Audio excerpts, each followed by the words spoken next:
Hi friends, good evening. ఈరోజు evening snack ఏంటంటే bread just roast చేశానండి. దానిపైన జామ్ వేసి పిల్లలకి ఇచ్చాను. ఇది సింపుల్గా అయిపోయే స్నాక్ అండి. కొంచెం ఇదిగోండి, నేను చూపిస్తున్న విధంగా పెనం మీద కొంచెం గీ వేసుకోండి. ఓకేనా, అది అంతా స్ప్రెడ్ చేయండి పెనం మొత్తం. తర్వాత బ్రెడ్, మిల్కీ బ్రెడ్ తీసుకోండి. నేను మిల్క్ బ్రెడ్ తీసుకుంటున్నాను, మీ ఇష్టం ఏ బ్రెడ్ అయినా యూస్ చేసుకోవచ్చు. ఓకేనా, నేను 4 స్లైసెస్ తీసుకున్నానండి. ఓకేనా, మంట అనేది కొంచెం హైలోనే పెట్టుకోండి, ఎందుకంటే రోస్ట్ అవుతే బాగుంటుంది, క్రిస్పీగా అనిపిస్తూ ఉంటుంది అనమాట. ఓకేనా, దానిపైన మళ్ళీ కొంచెం గీ వేసుకోండి. అటు బోత్ సైడ్స్, ఒక సైడ్ మంచిగా కాలనివ్వండి, ఇంకో సైడ్ లైట్గానే కాలనివ్వండి.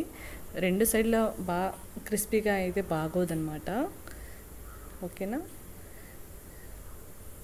కొంచెం మీ వీడియోస్ నచ్చితే కనుక లైక్ చేసి షేర్ చేసి కొంచెం సబ్స్క్రైబ్ చేసుకోండి ప్లీజ్. ఓకేనా, మళ్ళీ వీడియోలో కంటిన్యూ చేస్తున్నాను చూడండి. అలా వేగిన తర్వాత, కాలిన తర్వాత నేను ఒక ప్లేట్లో సర్వ్ చేసుకుంటున్నాను అండి. కొంచెం జామ్ వేసుకుంటున్నాను. ఓకేనా, మనం దీని మీద కూడా వేసుకోవచ్చండి జాము, అలా కూడా బాగుంటుందన్నమాట. ఇంకా దీని మీద ఎగ్ కొట్టి ఇంకా డిఫరెంట్ స్టైల్స్ కూడా చేయొచ్చు. నేను ఫ్యూచర్లో అవి కూడా చూపిస్తానండి. ఓకేనా, అది సింపుల్ మెథడ్. ఇంకా కూడా ఎగ్లో ముంచి వేస్తే దాన్ని వాటి నేమ్స్ కూడా వేరే డిఫరెంట్గా ఉంటాయి, నాకు గుర్తులేదు, అందుకని నేను తెలియంది చెప్పకూడదు కదా, నేను సైలెంట్ అయిపోయాను మళ్ళీ. ఓకేనా, అంటే రెసిపీస్ వరకు తెలుసు కానీ వాటి నేమ్స్ ఏమంటారో నాకు తెలియదండి. ఓకేనా, ఇంకా చక్కగా కాలిన తర్వాత ఇంకా నేను సాస్, మా చిన్నోడికి ఏంటంటే బ్రెడ్ మీద కూడా సాస్ కావాలంటాడు.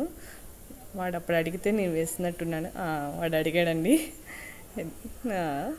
కొంచెంగా లైట్గానే వేసాను, అది మీకు అలా కనిపిస్తుంది. ఓకేనా, ఇంకా అంతేనండి. చూసారా, ఒక సైడ్ బాగా కాలింది చూసారా, ఇంకా అంతే అండి. టర్న్ చేసుకొని అవి రెండు కాలేదు, ఒక సైడ్ చూసారా అండి, మీరు అబ్జర్వ్ చేశారా.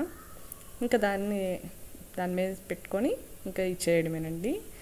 ఈజీ, సింపుల్, పిల్లలు మంచిగా తింటారు. చక్కగా ఈవినింగ్ స్నాక్ ఇలా చేసి పెట్టండి. ఓకేనా, బాయ్.